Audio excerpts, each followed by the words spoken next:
பரமசிவன் ஃபாத்திமா இந்த படத்துல நடித்திருக்கக்கூடிய கூல் சுரேஷ் அவர்கள் இப்ப பேச வருவாரு.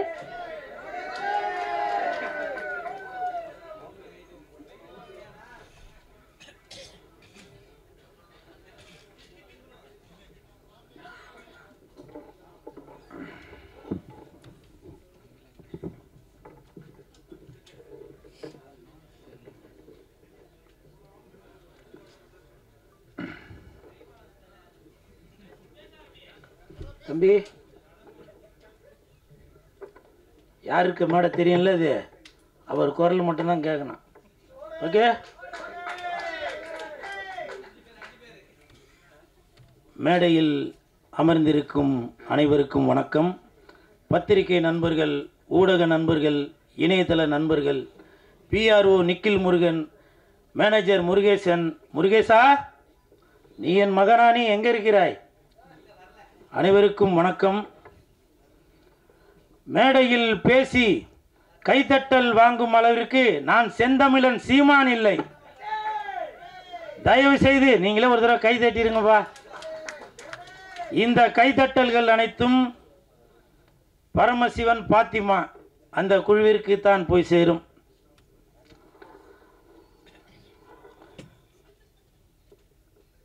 செந்தமிழன் சீமான் சார், அண்ணா வணக்கம்.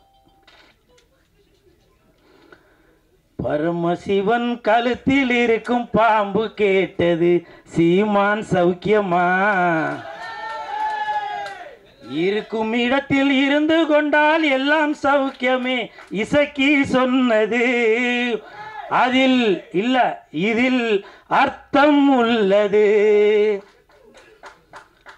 இயக்குனர் திரு இசக்கி கார்வண்ணன் அவர்களிடம் நான் கேட்டேன், சார், நம்ம படத்திற்கு இசை வெளியீட்டு விழாவுக்கு யார் சிறப்பு விருந்தினராக வருது அப்படின்னு.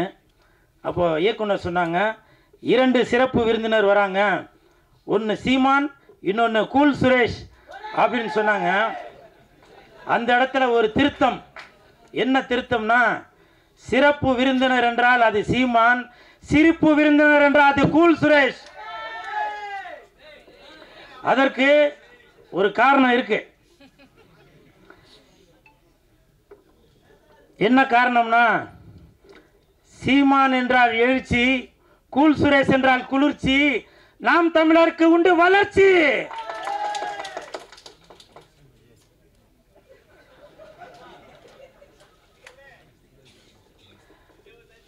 அது மட்டும் இல்லை, நான் எதுக்கு சீமான் அண்ணனை இந்த இடத்துல ஏதோ ஜால்ரா போட்டு ஏதோ பெருமையாக பேசுகிறார் போல அப்படின்னு சில பேர் நினைக்கலாம். கமெண்ட்டில் சில பேர் கூட அந்த மாதிரி கமெண்ட் பண்ணிட்டு இருக்கீங்க. அதுக்கு ஒரு உதாரணம் சொல்கிறேன். இந்த பரமசிவன் பாத்திமா அந்த படத்திற்கு உண்மையிலேயே தகுதியான ஒரு மனிதர் என்றால் அது செந்தமிழன் சீமானண்ணன் மட்டும்தான். தமிழகத்தில் மட்டுமல்ல, இந்தியாவில் மட்டுமல்ல, உலகத்தில் உள்ள யாரை எடுத்துட்டாலுமே சரி, இந்த பரமசிவன் பாத்திமா படத்திற்கு இசை வெளியீட்டு விழாவிற்கு வரக்கூடிய தகுதியான ஒரே மனிதர் அது செந்தமிழன் அண்ணன் சீமான் அவர்கள் தான். காரணம், பாத்திமா பரமசிவன், பரமசிவன் பாத்திமா, பரமசிவன் ஆண், பாத்திமா பெண். தமிழகத்தில் 234 தொகுதிகளிலுமே புரிஞ்சிருக்கும் நினைக்க, தட்டியா 234 தொகுதியிலுமே சரி சமமாக ஆண் 117, பெண் 117 கொடுத்தாங்களா? இப்ப சொல்லுங்க, பரமசிவன் பாத்திமா அந்த படத்திற்கு இசை வெளியீட்டு விழாவிற்கு ஒரே தகுதியான மனிதர் என்றால் அது செந்தமிழன் அண்ணன் சீமான் அவர்கள் தான். அதே மாதிரி இந்த படத்துல இசக்கி கார்வண்ணன் அவர்கள், இயக்குனர் அவர்கள் நிறைய டைலாக், அது நம்ம பார்க்கும்போதே நம்மளை அறியாமலே கண்டிப்பாக நீங்கள் படம் பார்க்கும்போது தெரியும் பாருங்கள், அந்த கூஸ் பம்ப்ஸ்ன்னு சொல்லுவாங்களே, அது நடக்கும். காரணம், நானே அதில் சில வசனங்களை பேசியிருக்கேன், அவர் சாருக்கு சொல்லி கொடுத்தது தான். மத பிரச்சனைன்னு சொல்லாதீங்க, 2 மனிதர்களுக்குள்ள பிரச்சனைன்னு சொல்லுங்க அப்படின்னு ஒரு வசனம் வரும். ஜாதி பிரச்சனைன்னு சொல்லாதீங்க, இது ஜனங்களுக்குள்ள பிரச்சனைன்னு சொல்லுங்க அப்படின்னு சொல்லி அந்த படத்தில் வசனங்கள் வரும்.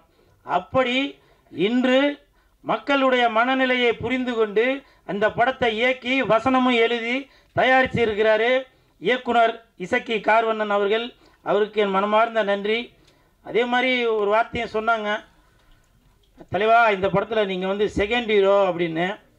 அது உண்மையாக பொய்யான்னு தெரியல. அப்படி சொன்னால் தான் இவன் வந்து ப்ரமோஷன் எதுவும் பண்ணுவான் அப்படின்றதுக்காக சொன்னாங்களான்னு தெரில. இருந்தாலும் சார், இந்த படத்தில் நான் நடிச்சிருக்கேன்.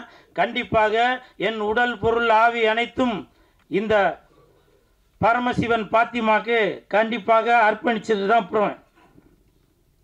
அதே மாதிரி படத்தின் ஒளிப்பதிவாளர் சுகுமார் சார் இந்த படத்தில் ஒளிப்பதிவை மட்டும் கவனிக்காமல் நல்ல அற்புதமான நடிப்பையும் கொடுத்துருக்காரு.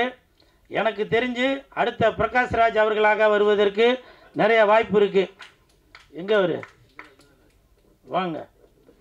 எதுக்காக இது சொல்கிறேன்னா, ஷூட்டிங் ஸ்பாட்டில் சொன்னார், தலைவா அடுத்து நான் ஒர்க் பண்ணுற படத்தில் எல்லாத்துலேயும் நீங்கள் இருப்பீங்க, எல்லாத்துலேயும் இருப்பீங்கன்னாரு. 3 படம் ஒர்க் பண்ணிட்டார், இது வரைக்கும் கூப்பிட காணோம். இல்லை, இந்த மாதிரி இடத்துல சொன்னாதான் ஃபோன் பண்ணி சொன்னால் அது சரியாக இருக்காது இல்லையா. அதே மாதிரி படத்தின் கதாநாயகன் கமல் அவர்கள், விமல் அவர்கள், இல்லை அந்த அந்த கமல் விமலுக்கு ஒரு காரணம் இருக்குது. விமல் அவர்கள், அவரை பற்றி சொல்கிறதுக்கு ஒன்றும் பெருசாக ஒன்றும் இல்லை.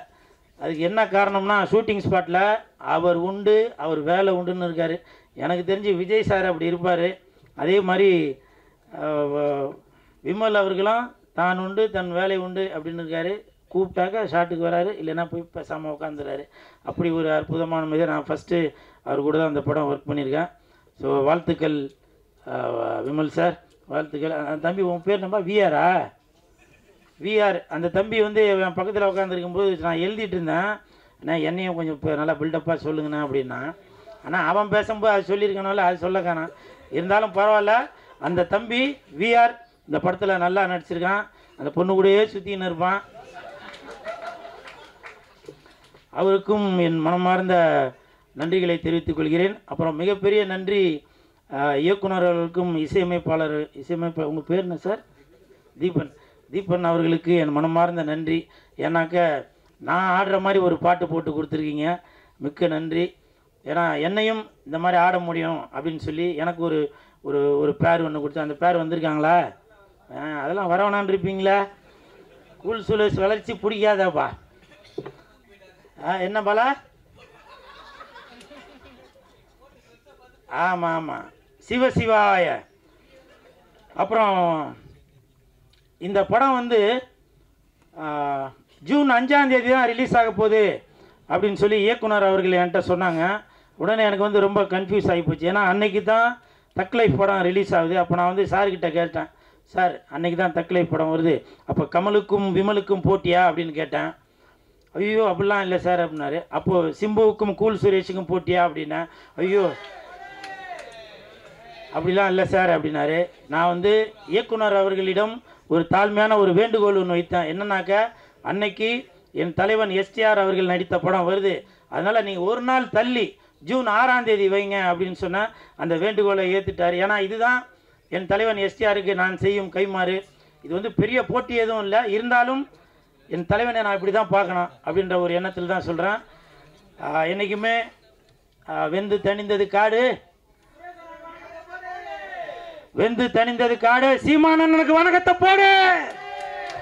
அப்புறம் இன்னொரு முக்கியமான விஷயம், கமல் சார், நீங்கள் வந்து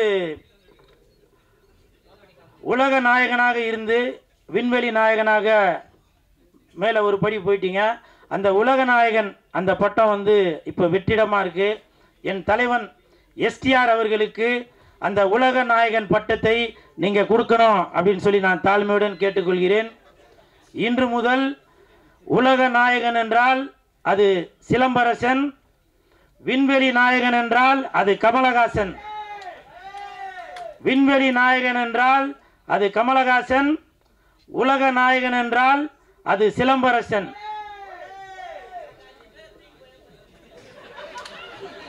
என்னவோ சொன்னீங்கப்பா, கேட்கலவா? பரமசிவன் பாத்திமா வருகின்ற ஜூன் 6, கொஞ்சம் பார்த்துமா. நன்றி நன்றி நன்றி நன்றி.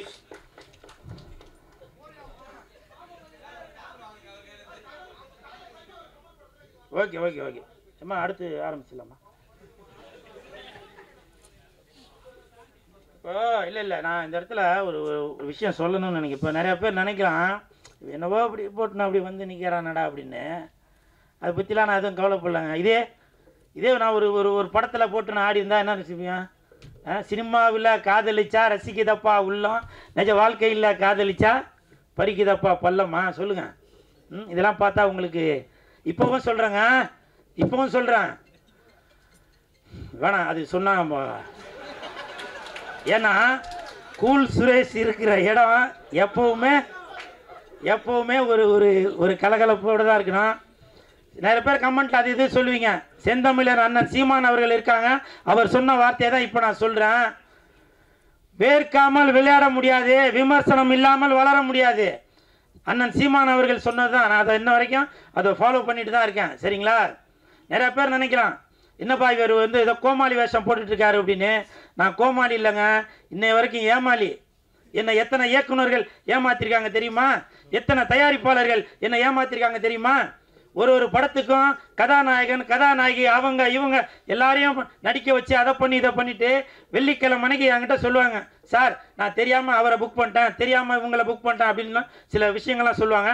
அப்போ என்கிட்ட சொல்லுவாங்க, சார் நீங்கள் தான் வந்து கொஞ்சம் ஏதாவது இது பண்ணுங்க, நான் உங்களை அடுத்த படத்தில் அதை பண்ணுறேன் இதை பண்ணுறேன்னு. இப்போவும் சொல்கிறேன், நான் கோமாளி இல்லைங்க, ஏமாளி.